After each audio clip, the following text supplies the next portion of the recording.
ലക്ഷ്യയുടെ ലക്ഷ്യങ്ങൾ എന്തൊക്കെയെന്നുള്ളത് തന്നെയാണ് ചോദ്യം.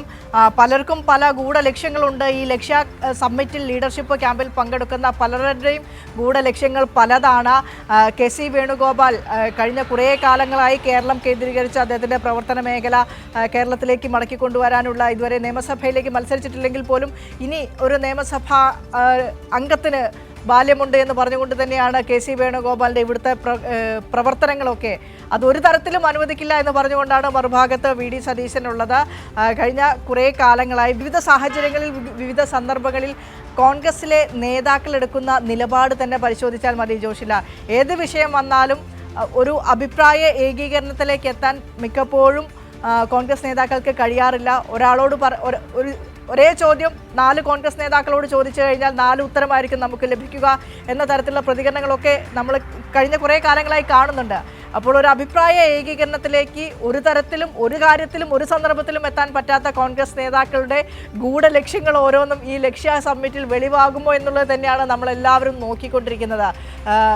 ഷാഫി പറമ്പിൽ ഉയർത്തുന്ന കുറേയേറെ പ്രശ്നങ്ങൾ, രാഹുൽ മാങ്കൂട്ടത്തിൽ ഉയർത്തുന്ന കുറേയേറെ പ്രശ്നങ്ങൾ, ഈ തദ്ദേശ സ്വയംഭരണ തെരഞ്ഞെടുപ്പ് കഴിഞ്ഞതിന് ശേഷം തൃശ്ശൂരിൽ മറ്റത്തൂരിലടക്കം ഒന്നാകെ കോൺഗ്രസ് പ്രവർത്തകർ ഒന്നാകെ BJP-യിലേക്ക് പോയ ഒരു സാഹചര്യമുണ്ട്.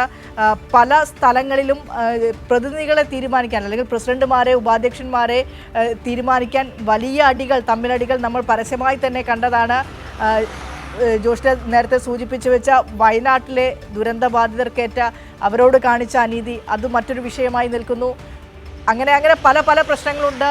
ജനങ്ങളോട് പറയാനായി നിയമസഭാ തെരഞ്ഞെടുപ്പ് നേരിടുന്നതിന് മുന്നോടിയായി ഇക്കാര്യങ്ങളിലൊക്കെ ഒരു അഭിപ്രായ സമന്വയത്തിലേക്ക് എത്താൻ ഈ നേതാക്കൾക്ക് കഴിയുമെന്ന് നമ്മൾ പ്രതീക്ഷിക്കണോ ജോഷില?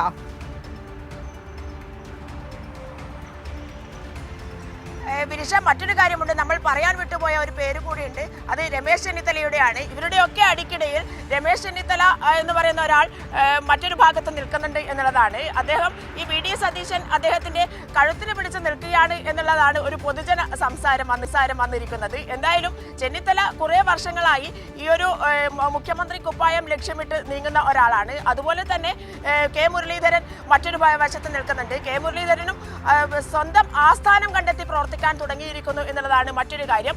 അതേപോലെ തന്നെ പൊതുവിഷയം വരുമ്പോൾ മറ്റത്തൂരിൽ സംഭവിച്ചത് എന്താണ് എന്നാൽ കേരളത്തെ ഞെട്ടിച്ച ഒരു സംഭവമാണ് ഈ ഒരു മറ്റത്തൂരിലെ വിഷയം. വോട്ടർമാർ കോൺഗ്രസിനെ ജയിപ്പിക്കുന്നു, കോൺഗ്രസ് നേരെ BJP-യിലേക്ക് മാറുന്നു. ഇത് നമ്മൾ ഉത്തരേന്ത്യയെക്കുറിച്ച് പണ്ട് ചർച്ച ചെയ്ത വിഷയമായിരുന്നു. അതെവിടെയോ ദൂരെ സ്ഥലങ്ങളിൽ നടക്കുന്നു, കോൺഗ്രസ് അങ്ങനെയല്ല എന്നായിരുന്നു ഇവിടെയുള്ള കോൺഗ്രസ് നേതാക്കളൊക്കെ തന്നെ പ്രചരിപ്പിച്ചത്, കോൺഗ്രസ് പ്രവർത്തകരൊക്കെ തന്നെ പ്രചരിപ്പിച്ചത്. പക്ഷേ നമ്മുടെ കൺമുന്നിലേക്കും അങ്ങനെയൊരു സംഭവം വന്നിരിക്കുന്നു.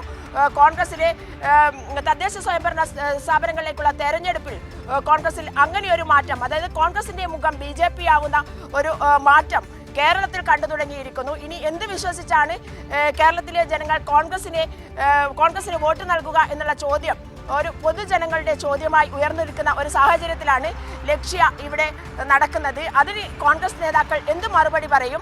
അതേസമയം തന്നെ ശശി തരൂരിനെ കൈവിട്ടാൽ ശശി തരൂരിന് ഏകദേശം നല്ല ആത്മവിശ്വാസമുണ്ടായ ഒരു കാലഘട്ടം കൂടിയാണ് ഈ മറ്റത്തൂരിലെ സംഭവം ഉണ്ടായതോടുകൂടി. ഇനി താൻ പോയാലും സാരമില്ല എന്നുള്ള ഒരു രീതിയിലേക്ക് ശശി തരൂരിന് കാലെടുത്ത് വെക്കാൻ ഏറ്റവും അനുയോജ്യമായ ഒരു സാഹചര്യം, BJP-യിലേക്ക് കാലെടുത്ത് വെക്കാൻ ഏറ്റവും അനുയോജ്യമായ ഒരു സാഹചര്യം കൂടി മറ്റത്തൂരിൽ ഈ സംഭവം നടന്നതോടുകൂടി ഉണ്ടായിരിക്കുന്നു. അതുകൊണ്ട് ശശി തരൂരിനെ കൈവിടാൻ കോൺഗ്രസ് തയ്യാറാവില്ല എന്നുള്ളത് തന്നെയാണ്.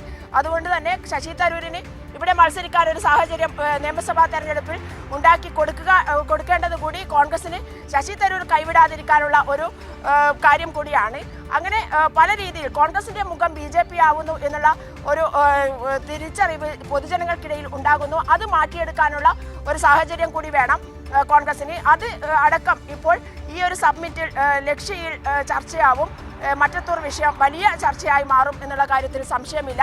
ഇങ്ങനെ ദുരന്തബാധിതരുടെ ഫണ്ട്, വികസന പ്രശ്നങ്ങൾ, അതുപോലെ തന്നെ ഇനി കോൺഗ്രസിനെ വിശ്വസിച്ച് വികസനം നടക്കും കേരളത്തിൽ എന്നുള്ള ഒരു ബോധത്തിൽ കോൺഗ്രസിനെ വിശ്വസിച്ച് ആരെങ്കിലും ഭരണം ഏൽപ്പിക്കുമോ, അതിനെ മറികടക്കേണ്ട ഒരു സാഹചര്യം കോൺഗ്രസിന് ഇപ്പോഴുണ്ട്. വിശ്വസ്തത എന്ന് പറയുന്നത് അല്ലെങ്കിൽ ക്രെഡിബിലിറ്റി സൂക്ഷിക്കേണ്ട ഒരു സാഹചര്യം കോൺഗ്രസിനെ സംബന്ധിച്ചിടത്തോളം ഇപ്പോഴുണ്ട്.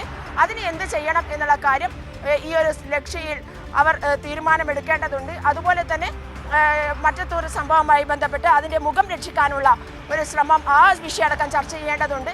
എന്തായാലും കോൺഗ്രസിനെ സംബന്ധിച്ചിടത്തോളം 2 ദിവസം നടക്കുന്ന ലക്ഷ്യ സമ്മിറ്റ് അതൊരു വലിയ അടിയിൽ കലാശിക്കുമോ, പോരിൽ കലാശിക്കുമോ, അതോ പുതിയ മുഖത്തേക്ക് പ്രവേശിക്കുമോ എന്നുള്ള കാര്യം തന്നെയായിരിക്കും ഏറ്റവും കൗതുകകരമായി പൊതുജനങ്ങൾ നോക്കിക്കാണുന്നത്. അക്കാര്യം തന്നെ ജോഷിലയോട് നമ്മുടെ പ്രേക്ഷക സുഹൃത്തുക്കളൊക്കെ സൂചിപ്പിക്കുന്നുണ്ട്. ജോഷില കോൺഗ്രസ് ക്യാമ്പാണ്, അപ്പോൾ അടിയും കസേരയേറും ഒക്കെ ഉണ്ടാകും, റിപ്പോർട്ട് ചെയ്യാൻ പോകുമ്പോൾ സൂക്ഷിച്ചോളൂ എന്നൊക്കെ പറഞ്ഞു വെക്കുന്നുണ്ട്. കസേരയേറ് കിട്ടാതെ സൂക്ഷിച്ചോളൂ എന്ന് പറയുന്നുണ്ട്. ഏതായാലും സമഗ്രമായ വിശദാംശങ്ങളാണ്. കോൺഗ്രസിൻ്റെ KPCCയുടെ ലക്ഷ്യ ദ്വിദിന ക്യാമ്പാണ് ഇന്ന് സുൽത്താൻ ബത്തേരിയിൽ ആരംഭിക്കാൻ പോകുന്നത്. നിയമസഭാ തെരഞ്ഞെടുപ്പിന് മുന്നോടിയായുള്ള മുന്നൊരുക്കങ്ങൾ വിലയിരുത്താനും സ്ഥാനാർത്ഥികൾ ഏതൊക്കെ, കോൺഗ്രസിനുള്ളിൽ ഉരുത്തിരിഞ്ഞിട്ടുള്ള പടല പിടക്കങ്ങൾ പരിഹരിക്കുക, സ്ഥാനാർത്ഥി മോഹികളായി അല്ലെങ്കിൽ മത്സരിക്കാൻ സന്നദ്ധത പ്രകടിപ്പിച്ച പലരും, മുതിർന്ന നേതാക്കളടക്കം പലരും രംഗത്ത് വന്നിട്ടുണ്ട്. പുതിയ ആളുകൾക്ക്, പുതുമുഖങ്ങൾക്ക്, യുവാക്കൾക്ക് പ്രാതിനിധ്യം കൊടുക്കണമെന്നുള്ള നിലപാടുമായി VD സതീശൻ മറ്റൊരു ഭാഗത്ത് നിൽക്കുന്നു. അപ്പോൾ അത് ഏത് ലക്ഷ്യം വെച്ചുകൊണ്ടാണ്, അല്ലെങ്കിൽ ഏത് കേന്ദ്രത്തിലേക്ക് ലക്ഷ്യം വെച്ചുകൊണ്ടാണ് VD സതീശൻ അങ്ങനെ ഒരു പരസ്യമായ നിലപാട് പ്രഖ്യാപിച്ചത് എന്നത് മറ്റൊരു രാഷ്ട്രീയം. അപ്പോൾ ഈ കാര്യങ്ങളൊക്കെ ചർച്ച ചെയ്യാൻ വേണ്ടിയിട്ടാണ് ദ്വിദിന ക്യാമ്പ് ലക്ഷ്യ എന്ന പേരിൽ വയനാട്ടിൽ സംഘടിപ്പിക്കുന്നത്.